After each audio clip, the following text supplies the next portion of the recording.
Hey everyone, welcome back. Today, we're diving into the race for mayor of Dolton, where Cassandra Hopson-Jordan is challenging senior trustee Jason House. If you're familiar with local politics, you might have heard Cassandra's nickname, Crashout Hopson-Jordan, a term coined by D.W. Christian. It's a fitting moniker, considering her bold Facebook rant videos that really shook things up. In those videos, she didn't pull any punches, not even a little bit.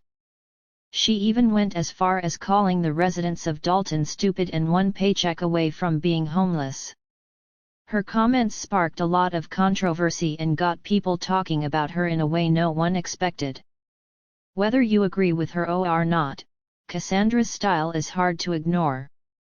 Her videos became a regular topic of conversation in the community, and she's definitely caught the attention of Dolton's voters.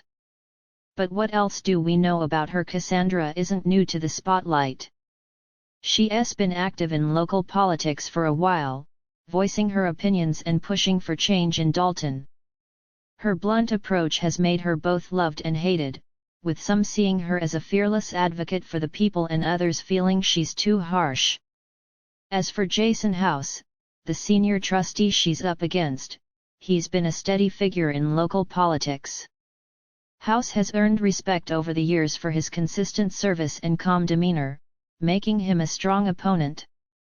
The race is shaping up to be a clash of styles: Cassandra's fiery, no-holds-barred approach versus Jason's more measured, traditional way of handling politics. It'll be interesting to see how this plays out in the coming weeks. Will Cassandra's boldness win over the voters, or will Jason's calm, steady leadership carry the day? Either way, the race for mayor of Dolton is one to watch closely. Stay tuned for more updates as this battle unfolds. Y'all are one paycheck from being homeless. And on top of that, Cassandra has used plenty of unsavory language, words you wouldn't expect from someone running for mayor. Now, let's dive into some of the videos she's been posting on Facebook. In one post, she calls out YouTubers, saying, "Where my YouTubers at? I dare you to talk about them housing videos. You Team Clean House 2025 report that, crickets." That's my best impression of her trash-talking voice. So what are these videos about? Basically, she's showcasing some of the abandoned houses in Dolton, all while taunting content creators like myself, implying we're too scared to address it. Well, challenge accepted. If there's one thing you don't do, it's call out content creators. We help shape the conversation, whether she likes it or not. People don't realize how much effort it takes until they try it themselves. It's a job that requires commitment, research, and consistency. Now, let me be real for a second. From the perspective of a content creator and someone observing from the outside, based on her attitude and behavior so far, I think she'd be just as bad if not worse than Tiffany Henyard. She doesn't seem to know how to engage with people on a basic human level. Instead of showing Dolton's residents why they should vote for her, she spends her time talking down to and belittling others. Now, back to her daring content creators to share her housing videos. Let's see what she really has to offer the people of Dolton. Just wanted to come out and give you part 2 of what Dolton is becoming. So as you guys can see, as I promised, I'm going to show you what the real Dolton is starting to look like. This house here, it's actually multiple houses in a row. So as you can see how the bottom of this house is no longer, so you know that you got all types of rodents, raccoons, possums, all of that living in this house. So I won't go too close up on it. This is what is becoming of our village. This is what we have to come out and look at. Makes you wonder, where are our tax dollars going to when a village looks like this?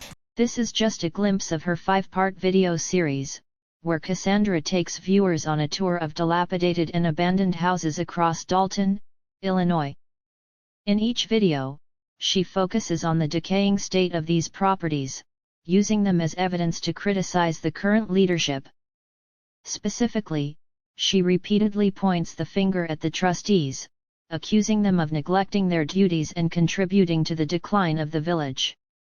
It's clear that Cassandra is using these visuals as a way to hold local leadership accountable or, in her view, the lack of accountability. Throughout the videos, she makes sure to emphasize the point that these abandoned homes are a direct result of the trustees' inability to manage the town properly. According to her, the state of these properties is an indication of broader mismanagement within Dolton. Now, let us take a closer listen to a snippet of her latest video, and then I'll break down the key points she is making. Once again, these people have sat in position for years, and they just keep kicking the can down the road. But they're not doing anything to better the village. Everybody's complaining, everybody's pointing a finger.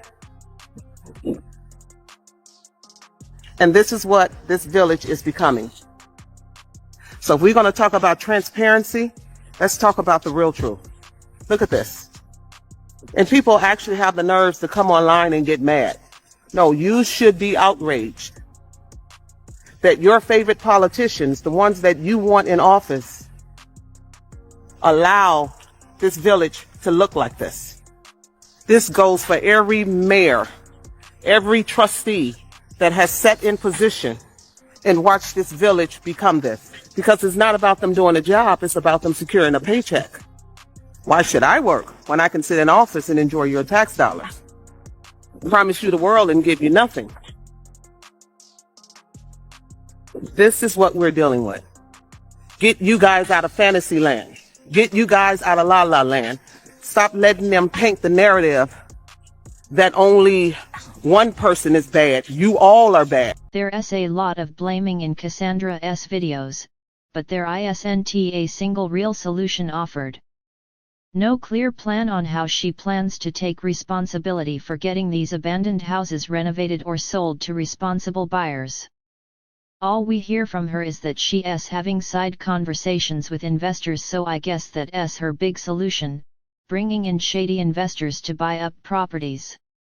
The idea seems to be to drive up property values so high that the average black or brown resident could never afford to buy them. And just to be clear, those are her words, not mine. While it's easy to point fingers at the trustees for the state of Dolton, it's important for a mayoral candidate to offer concrete solutions. Cassandra's approach so far feels more like a strategy to stir up anger than a genuine effort to solve the issues facing the community. If her plan is to rely on investors to come in and buy up properties without considering the long-term impact on local residents, it could create even more problems than it solves. It's one thing to highlight the issues, but if you're running for mayor, you need to show you have the vision and leadership to fix those issues. Without any real plan or understanding of the people she is supposed to represent, Cassandra's proposals just feel like empty promises designed to rally a crowd rather than create lasting change. So, while she may be stirring the pot with her videos, the lack of substance in her approach leaves a lot to be desired. And you are constantly getting these phone calls from these investors because it's a land grab. They say, you know what? The investors like, all right, let them ignorant bammers, let them continue to do what they do. They gonna price themselves right out of their home, and we gonna come and grab them up. And then we gonna make it so impossible that the average black person, the average brown person will never be able to afford a house. She had a meeting with investors. And a lot of the investors, they are willing to invest. They're willing to help bring businesses back into this community, but they want to make sure that they're doing it under the right leadership. It's nothing against the other two. You know, there's videos where you guys had private secret squirrel meetings up at the village. Then they turn around and have a secret squirrel meeting at the park district. Yes, that's exactly what she said, yet she's the one having these conversations with investors. Now, let us focus on Cassandra's constant blaming of the trustees for the state of Dolton. While I'm no real estate expert, based on past board meetings and interviews with former employees of Tiffany Henyard's administration, it's clear that there were systemic issues. Henyard's team was often instructed not to issue permits or licenses to businesses trying to open in Dolton. This led to a significant roadblock for economic growth, discouraging new businesses and investment. This restriction directly contributed to the vacant properties and abandoned houses we see today. Cassandra ignores this history and points the finger solely at the trustees. Instead of offering a comprehensive view of Dolton's struggles, she simplifies the issue. But it's not just about neglecting abandoned properties, it's about years of poor policies that stifled progress.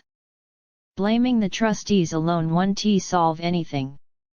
If Cassandra wants to be taken seriously, she needs to offer real solutions, showing she understands the full scope of Dolton's challenges. Dolton thing is that if you do have the ability and the whiff to say that I don't want 40 license in town, that's your decision because you're the liquor commissioner. So the minute you get to pull in liquor license, because they talk about business license, liquor license, where I am the liquor commissioner, but to uproot these people's livelihoods after 20, 30 years, that's what I have a problem. For several years as the director of the building department, we were told as department heads several times on a daily basis not to help this person or that person because of personal issues. Meet Dr. Nicole Scott, the powerhouse behind the American Association of Single Parents, a nonprofit with a relentless drive to uplift the community.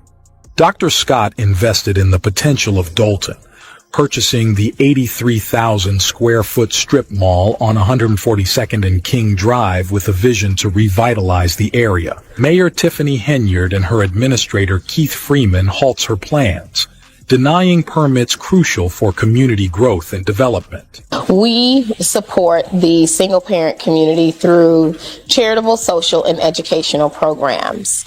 We do that with the hope that they will become agents of change in their community. Part of our charitable assistance program, we have what's called the Free Indeed Market. And so Free Indeed Market is a pantry. It's a client choice pantry, and it comes from the scripture found in John 8:36, who the Son sets free is free indeed.